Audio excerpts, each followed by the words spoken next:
আজকে এই প্রেস বার্তা এক অদ্ভুত পরিস্থিতিতে আমাদেরকে করতে হচ্ছে, কারণ আপনারা জানেন আজ বঙ্গীয় ছাত্র সমাজের ডাকে যে নবান্ন অভিযান, নবান্ন ঘেরাও অভিযান এবং মুখ্যমন্ত্রীর পদত্যাগের দাবিতে, যাকে তারা পোশাকি ভাবে এইভাবে বলেছে দফা এক, দাবি এক, মুখ্যমন্ত্রীর পদত্যাগ, সেই দাবিকে সামনে রেখে বঙ্গীয় ছাত্র সমাজের নবান্ন অভিযান এখনো চলছে, টিল নাও কন্টিনিউ। এই আন্দোলনের পুলিশ জনতার উপরে এবং ছাত্র এবং ছাত্রদের পরিবারের লোকেদের উপরে লাঠিচার্জ করেছে, কাঁদানে গ্যাস ছুড়েছে এবং বহু জায়গা থেকে আমরা এরকম খবর পাচ্ছি ছাত্রদের মাধ্যমে যে পুলিশ ড্রাঙ্কেন অবস্থায় ছিল, অর্থাৎ নেশাগ্রস্ত অবস্থায় পুলিশের যারা কর্মচারী তারা ছিলেন এবং তারা অমানসিক অত্যাচার করেছে। তাই আজকে আমি কোনো জবাব দিতে আসিনি, কয়েকটা প্রশ্ন করতে এসেছি মাননীয় মুখ্যমন্ত্রীকে এবং তার প্রশাসনকে, যে দিদির কোনো একজন দিদির ধর্ষণের বিচার চেয়ে কোনো ভাই যদি রাস্তায় নামে, সেটা কি কোনো অন্যায় কাজ করেছে? তারা কোনো বোনের উপরে অত্যাচার হয়েছে, তার অত্যাচারীর শাস্তির দাবিতে যদি কোনো দাদা রাস্তায় নামে বা নবান্নতে গিয়ে মুখ্যমন্ত্রীকে বলে, প্রশ্ন করে, আঙুল তোলে, মাননীয় মুখ্যমন্ত্রী আপনি ভুল করেছেন, আপনি আপনার পদ থেকে সরে যান, সেটা কি কোনো অন্যায় কাজ করেছে? তারা আজকে নিজের বাড়ির লক্ষ্মীদের, নিজের বাড়ির ছাত্র ছাত্রীদের নিরাপত্তার কথা চিন্তা করে অভিভাবকরা যে রাস্তায় নেমেছেন, নেমে কি তারা কোনো ভুল করেছেন? কেন পুলিশ নিরস্ত্র এবং শান্তিপূর্ণ মিছিলের উপরে কেন পুলিশ লাঠিচার্জ করলো? কেন কাঁদানে গ্যাস ছুড়লো? এমনকি বয়স্ক মানুষ, মহিলারা পর্যন্ত ছাড় পায়নি। পুলিশ অজুহাত হিসেবে হয়তো বলবে যে পাথর ছুঁড়েছে, কোনো জায়গায় পাথর ছোড়ার ঘটনা পুলিশের লাঠিচার্জের আগে ঘটেনি। কেমিক্যাল মেশানো জল স্প্রে করা হয়েছে, এরকম অভিযোগ আমরা ছাত্রদের কাছ থেকে পাচ্ছি, যে জল কামান দেখেছে পুলিশ। ছাত্রদের, নিরীহ ছাত্রদের একটি আন্দোলন, সেই আন্দোলনে পুলিশ কেমিক্যাল মেশানো জল স্প্রে করছে। এটা কি ধরনের আচরণ? আমাদের এই ছাত্র সমাজে বেকার যুবক যুবতী যারা, তারা কি বাংলায় জন্ম নিয়ে তারা কি কোনো ভুল করেছেন? যে চাকরি বিক্রি করেছে তৃণমূল কংগ্রেস, তোলাবাজি করে বাংলার মানুষকে সর্বশান্ত করেছে, শিক্ষামন্ত্রী জেলে, প্রাক্তন খাদ্যমন্ত্রী জেলে, বিভিন্ন কেন্দ্রের টাকা চুরি করেছে, এমনকি ভোটাধিকার পর্যন্ত কেড়ে নিয়েছে, মানুষের গণতন্ত্র নেই এখানে। তার বিরুদ্ধে যখন আমাদের ছাত্র সমাজ যখন নামছে, বাংলার ছাত্র সমাজ যখন নামছে, তখন সেই বাংলার ছাত্র সমাজকে মাননীয় মুখ্যমন্ত্রী রক্ত স্নান করাতে চাইছেন। মাননীয় মুখ্যমন্ত্রী আর বারবার আঘাত এনেছেন। আমি শুনলাম এই দমদমের কাছের একটি মেয়ের নাকি ড্রাঙ্কের অবস্থায় পুলিশ লাঠিচার্জ করে মাথায় বাড়ি দিয়েছে, এখনই খবর পেলাম। আমি অবাক হয়ে গেলাম যে কিভাবে আমরা পুলিশের আচরণ দেখতে পাচ্ছি, যে আচরণগুলো মানুষ কোনোভাবে মেনে নিতে পারছে না। এবং যে মুখ্যমন্ত্রীকে এত দমন পীড়ন করে ক্ষমতায় টিকে থাকতে হচ্ছে, সেই মুখ্যমন্ত্রীর কি ক্ষমতায় থাকার কোনো প্রয়োজন আছে কি? আমার তো মনে হয় না সেই মুখ্যমন্ত্রী ক্ষমতায় টিকে থাকার কোনো অধিকার আছে। তাই বাংলার মানুষকে জবাব দেওয়ার সময় এসেছে এবং এই জবাব দিতে হবে। আজকে বাংলার গণতন্ত্র, স্বাধীনতা এবং সুরক্ষা সমস্ত কিছু বিপন্ন। সেই জন্য এই আন্দোলন বিজেপির আন্দোলন, রাম বাম কোনো আন্দোলন না। মাননীয় মুখ্যমন্ত্রী দেয়াল লিখন পড়তে পারছেন না। মাননীয় মুখ্যমন্ত্রী দেয়াল লিখন পড়তে পারছেন না। বাংলার সাধারণ মানুষের আন্দোলন। যে বাবাটি মনে করছে যে আমার বাড়ির মেয়েটি সুরক্ষিত নয়, সেই বাবার আন্দোলন। যে মা মনে করছে আমার বাড়ির মেয়েটি সুরক্ষিত নয়, আমার ছেলের ভবিষ্যৎ সুরক্ষিত নয়, চাকরি নেই, চাকরি চুরি হচ্ছে, তাদের আন্দোলন এই আন্দোলন। এই আন্দোলন জনগণের আন্দোলন, স্বৈরাচারীদের কাছ থেকে, স্বেচ্ছাচারী সরকারের কাছ থেকে বাংলাকে রক্ষা করার আন্দোলন। আজকে আমরা অবাক হয়ে যাচ্ছি পুলিশের আচরণ দেখে। এক ছাত্রের কাছে আমরা খবর পেলাম যে তার সহপাঠী একজন কিবোর্ডের কাছে সে দাঁড়িয়েছিল, তার পেটে টিয়ার গ্যাসের সেল না গুলি লেগেছে এখন আমরা বুঝতে পারিনি।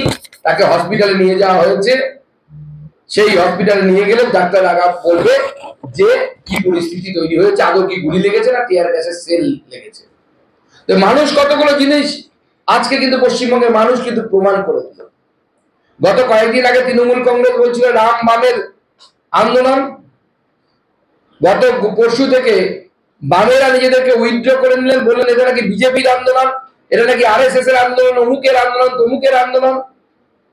আজকে বামপন্থীদের দ্বিধাচারিতা সবার চোখের সামনে চলে এলো এবং মানুষ যে বামপন্থীদের সাথে নেই এবং এটা যে সাধারণ মানুষের আন্দোলন, সাধারণ মানুষ বেরিয়ে সেটা প্রমাণ করে দিল যে বামপন্থীরা তৃণমূলের সাথে সেটিং রাজনীতি করতে ব্যস্ত এবং সেটিং রাজনীতি বাংলার মানুষ মেনে নেবে না। বাংলার মানুষ এই সেটিং রাজনীতি থেকে বিকেল 6টা 12 ঘন্টার পর সাধারণ বন্ধ রাজ্য জুড়ে।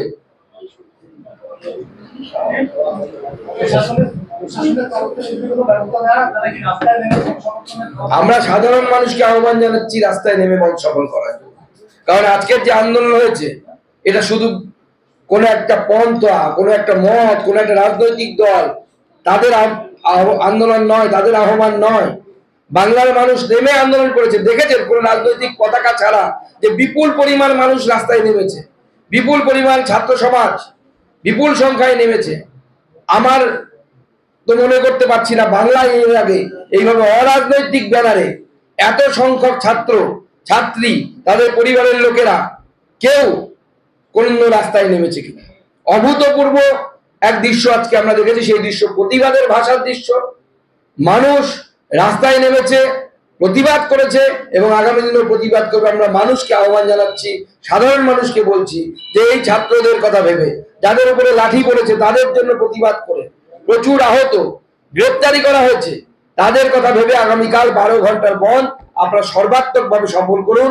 গোটা রাজ্য জুড়ে সকাল 6টা থেকে সন্ধ্যে 6টা পর্যন্ত সাধারণ বন্ধের আহ্বান ভারতীয় জনতা পার্টির তরফ থেকে করা হয়েছে এবং এই বন্ধকে সফল করুন। তৃণমূল বলছে যে এই আন্দোলনটার পুরো কারিগর হচ্ছে বিজেপি এবং যৌথ সংগ্রামী মঞ্চের নাম করে সিপিএম লোক দিয়ে দিয়েছে।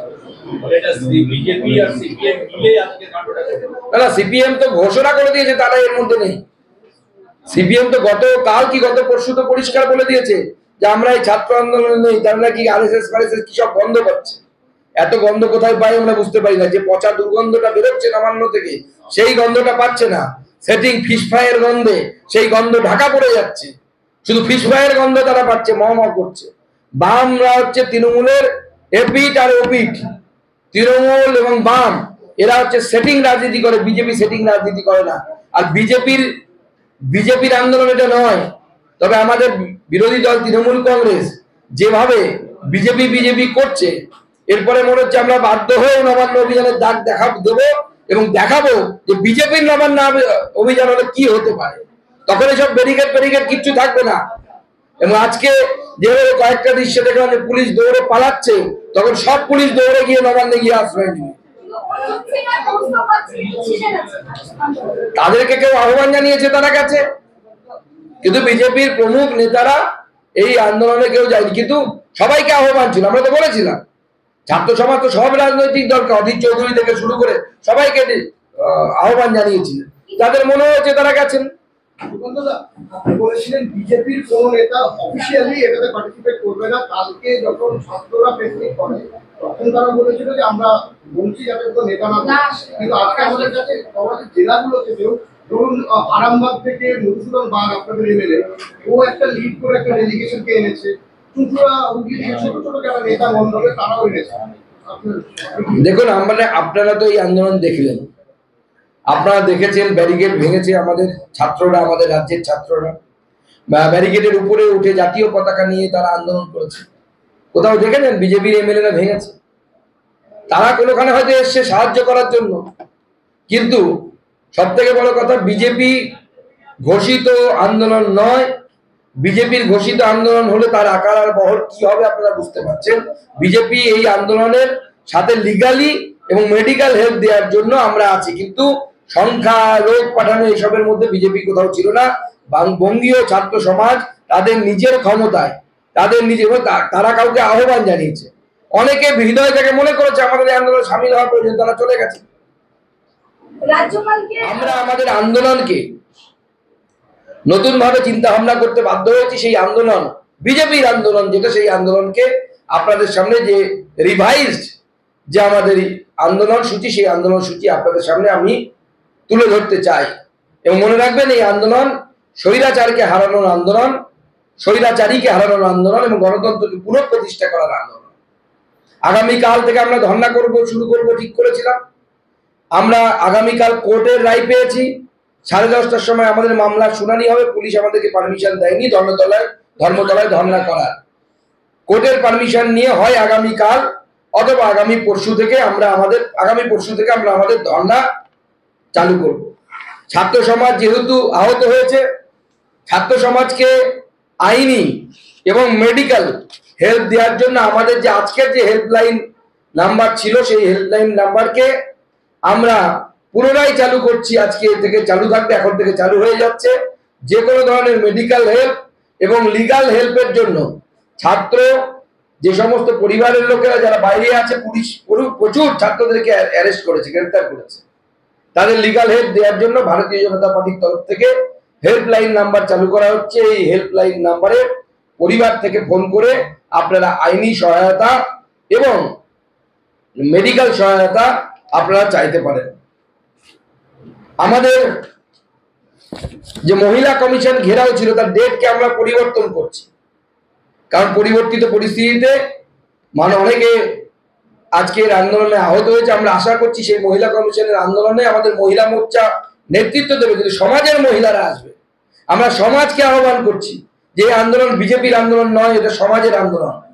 30 তারিখে, এ মাসের 30 তারিখে আমাদের মহিলা মোর্চা নেতৃত্বে সকল মহিলারা, বিজেপির মহিলা এবং সমাজের যারা মহিলা, যারা চান যে প্রতিবাদ করতে আমরা চাই, যারা হয়তো রাজনীতি করেন না, যারা হয়তো বিজেপিও করেন না, আসুন সেদিন মহিলা কমিশনে আমাদের তালা লাগা অভিযানে আপনারা অংশগ্রহণ করুন। 2রা সেপ্টেম্বর, 2nd সেপ্টেম্বর জেলা শাসকের অফিস ঘেরাও মাননীয় মুখ্যমন্ত্রীর ইস্তফার দাবিতে এবং আজকে ছাত্রদের উপর যে অন্যায় হয়েছে সেই অন্যায়ের দাবিতে। 4th সেপ্টেম্বর আমাদের বিভিন্ন ব্লক অফিস, এটা 2nd সেপ্টেম্বর ছিল, সেটাকে আমরা 4th সেপ্টেম্বর করছি। 4th সেপ্টেম্বর দিনভর ধর্ণা ব্লকে আমাদের যারা কার্যকর্তা তারা করবেন এবং সাধারণ মানুষকে আমরা সেখানে আহ্বান জানাচ্ছি। 6 সেপ্টেম্বর, 6 সেপ্টেম্বর আমরা যেটা ঘোষণা করেছিলাম গত 4 তারিখে ছিল, সেটা 6 সেপ্টেম্বর প্রতিটি মণ্ডলে 12টা থেকে 2টো আমাদের চাক্কা জাম, সেই চাক্কা জাম চলবে।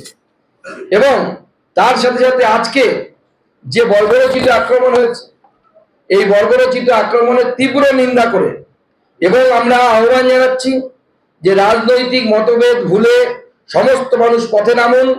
আগামীকাল ছাত্রদের উপর এই বর্বরোচিত আক্রমণের প্রতিবাদে 12 ঘন্টার বন্ধ, সাধারণ বন্ধ সফল করুন। আগামীকাল বিজেপির ডাকে 12 ঘন্টার সাধারণ বন্ধ, সেই আহ্বান দিচ্ছি। এবং এই আহ্বান শুধুমাত্র বিজেপির কর্মী, সমর্থক, ভোটার তাদের জন্য নয়। আমি সাধারণ মানুষের কাছে হাত জোর করে বলবো, দেখুন আজকে যে বাড়ির ছেলের সাথে যে বাড়ির মেয়ের উপরে লাঠিচার্জ হয়েছে, ভাবছেন যে পাশের বাড়ির ছেলের উপর হয়েছে, কালকে সেটা আপনার বাড়ির ছেলের উপরে হবে।